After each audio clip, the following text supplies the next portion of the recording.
Abbiamo dovuto scegliere questa location perché minacciava brutto tempo, quindi era impensabile poter organizzare, programmare la cena giù, benché l'avessimo già fatto, programmato e anche organizzato giù, però abbiamo dovuto comunque spostarci giù perché il tempo non garantiva comunque di poterci portare a fine cena. La location comunque è tutta del tutto dignitosa. La gente forse ha preferito anche qua perché almeno c'è l'aria condizionata e forse fa più fresco.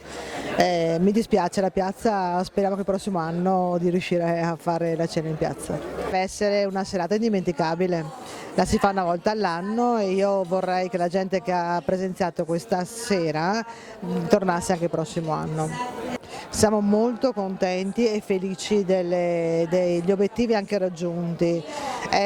Noi siamo entrati 4 anni fa e 4 anni fa non si sapeva cos'erano i borghi e siamo riusciti ad entrare con facilità, a dire la verità, perché non abbiamo avuto nessun tipo di penale, niente, e abbiamo davvero avuto uno risvolto a livello turistico molto importante. Da noi ormai sabato e domenica chi viene trova turisti, trova turismo e noi siamo molto contenti.